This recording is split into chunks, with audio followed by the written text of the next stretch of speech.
مرحبا. في الملل هذا اليوم يقارن بين الحب العفيف واللي تحكمه علاقة طبيعية، والحب غير العفيف اللي تحكمه علاقات غير طبيعية وسلوكيات منحرفة. الفيلم بعنوان بيتر مون، ويحكي قصة زوجة تتعمد إنها تعذب زوجها المعاق بعمل علاقات مع الآخرين أمامه علشان تعذبه عاطفيا وتنتقم من معاملته لها قبل الإعاقة. الفيلم الأصلي أحداثه متداخلة وغير مرتبة، لذلك في هذا الفيديو بنحاول نلخص لك كل الأحداث بشكل متسلسل. تابعنا ولا تنسى الاشتراك في القناة علشان يوصلك كل جديد من الملخصات والترشيحات. يبدأ الفيلم مع فيونا وزوجها نايجل، اللي قرروا يعملوا رحلة بحرية بمناسبة ذكرى زواجهم السابعة. حجزوا تذاكر مع سفينة سياحية في رحلة لإسطنبول، وقرروا يستمتعوا بالرحلة قدر الإمكان. نايجل وفيونا سعيدين وراضيين بحياتهم، لكن علاقتهم تعاني من الملل والبرود العاطفي. في السفينة نايجل وفيونا تعرفوا على ميمي. ميمي هي فرنسية، وهي في الرحلة مع زوجها المعاق أوسكار اللي تعرض للإعاقة بسبب حادث مروري. نايجل وفيونا راحوا للمطعم وتعرفوا على شخص هندي اسمه إيزيا. نايجل وفيونا قرروا يتعرفوا على أشخاص جدد في الرحلة ويخوضوا مغامرات جديدة علشان يعملوا تنشيط ويروح الملل من علاقتهم. في الليل نايجل راح للملهى تبع السفينة وشاف واحدة ترقص، وجلس عند البار وطلب شراب من النادل. البنت وقفت الرقص وجلست عند البار. نايجل اكتشف أن البنت هي ميمي، زوجة أوسكار المعاق. نايجل حاول يتكلم معها لكن هي ما عبرته. نايجل حاول يتقرب منها أكثر وجاب لها نكتة، لكن هي شافته تقيل دم وغادرت المكان. في الليل نايجل كان واقف يتأمل أمواج البحر، وفجأة وصل أوسكار المعاق زوج ميمي وبدأ يتحدث مع نايجل. أوسكار قال إن زوجته ميمي هي اللي سببت لها الإعاقة وبقي معاق على الكرسي بسببها، وبعدها طلب من نايجل يساعده في النزول بالمصعد. نايجل نزل مع أوسكار للغرفة تبعه، وبعدها أوسكار جاب لنيجل شراب وبدأ يحكي قصته مع ميمي. القصة بدأت لما أوسكار شاف ميمي لأول مرة في حافلة نقل في باريس، وبقي يتأملها ويتأمل جمالها وما قدر ينزل عينه منها. ولما عرف إن ميمي بدون تذكرة جاب لها تذكرته، ولذلك نزلوه من الحافلة ونزل وميمي تشوف لعنده بحزن. بعد ما أوسكار شاف ميمي لأول مرة أعجب فيها وكان يدور عليها وينتظر الحافلة كل يوم علشان يشوفها، وكل ما شاف واحدة يعتقد إنها ميمي. وفي أحد الأيام راح للمطعم وشاف ميمي وتفاجأ إنها بتشتغل في المطعم. لحق أوسكار وراها وعزمها على العشاء.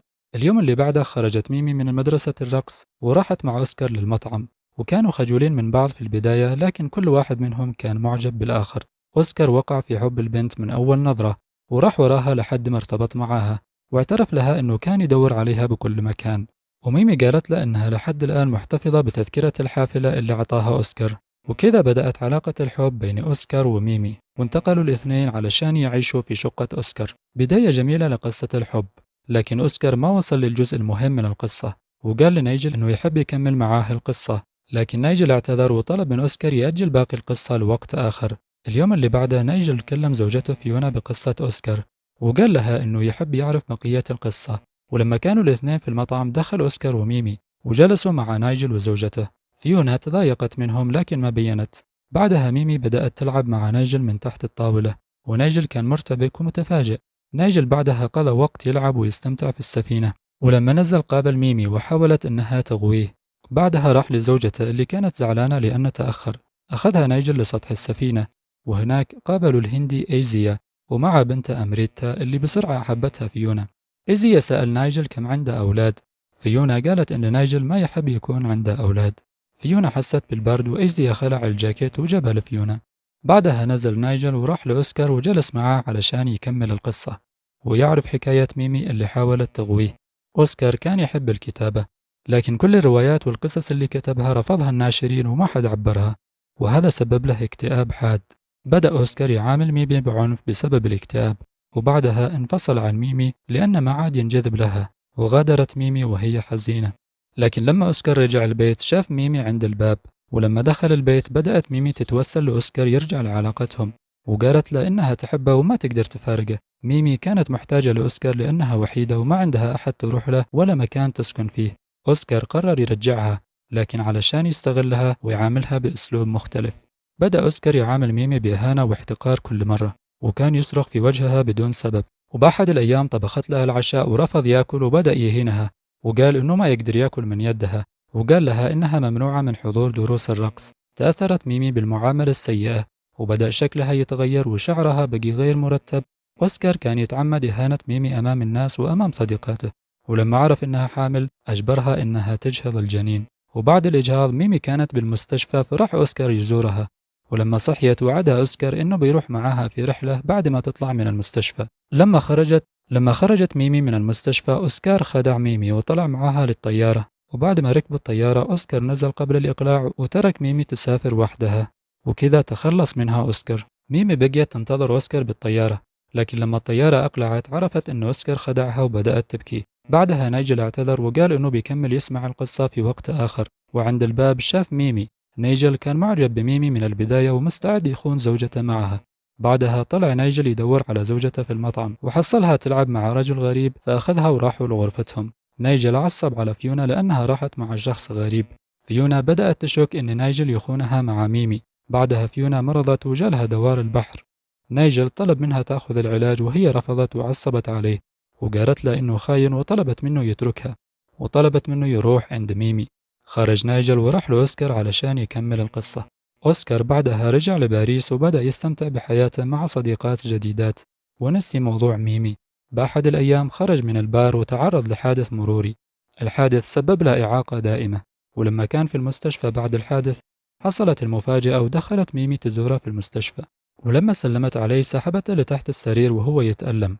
بعدها ميمي أخذت أوسكار وبدأت تهتم فيه، وكمان بدأت تنتقم منه. أوسكار اضطر يبقى مع ميمي لأن ما عنده مكان آخر يروح له، وبدأت ميمي تعمل ممارساتها الغريبة مع أوسكار. كانت ميمي تعذب أوسكار وتتسلط عليه، حتى أنها كانت تمارس علاقات عاطفية مع أشخاص آخرين أمامه علشان تعذبه عاطفيا، حتى أن زوجته بدأت تمارس معه ممارسات غريبة وتعتدي عليه وتضربه. الغريب إنه أوسكار تكيف مع الوضع وبدأ يستمتع. ميمي كانت تتعمد إنها تعذب أوسكار، وأوسكار كان يستمتع بالتعذيب والممارسات الغريبة تبع ميمي، وخصوصا عندما تمارس مع أشخاص آخرين أمامه. أوسكار كمل يحكي القصة لنايجل. بعدها طلع نايجل وراح لزوجته، شافها مريضة ونايمة على السرير. استغل الفرصة وراح يحضر حفلة الرقص اللي في السفينة، ودخل الحفلة وكان يدور على ميمي. لما حصل ميمي بدأ يرقص معها ويحاول يقبلها، لكن هي رفضت وقالت له يسمع لبقية القصة، وقالت له يروح يدور على زوجته. نايجل تفاجأ أنه شاف زوجته فيونا بخير وموجودة في الحفلة مع أوسكار. نايجل راح يطمن على زوجته اللي كذبت عليه أنها مريضة، لكن هي ما عبرته لأنها شافت كل حاجة. راحت فيونا وبدأت ترقص مع ميمي. وقف نايجل وهو منصدم من المشهد، زوجته اللي كذبت أنها مريضة ترقص مع ميمي. طلع نايجل وهو منصدم وزعلان ومعصب. في الوقت اللي كانت فيه ميمي تحاول تغوي نايجل، أوسكار كمان كان يحاول يغوي فيونا. وبعدها نايجل راح لغرفة أوسكار وانصدم لأنه شاف ميمي وزوجته فيونا وهم نايمين مع بعض. أوسكار قال لنايجل إن ميمي وفيونا مارسوا علاقتهم أمامه وهو يشاهد ويستمتع. نايجل مسك أوسكار وحاول يضربه، لكن أوسكار طلع المسدس وطلب من نايجل يتراجع. وفجأة أوسكار أطلق النار على زوجة ميمي، وبعدها أطلق النار على نفسه وانتحر. بعدها تم رفع جثث ميمي وأوسكار، ونايجل وفيونا خرجوا هم خايفين، ورجعوا لبعضهم وخرجوا من التجربة الغريبة. الفيلم يحمل رسالة واضحة: الفرق بين العلاقة الطبيعية والموزونة والعلاقات الشاذة والغريبة، والفرق بين الزوجين اللي يقدروا بعض وعلاقتهم احترام وتقدير، والزوجين اللي يشجعوا بعض على الانحراف ويستمتعوا بإذلال بعض.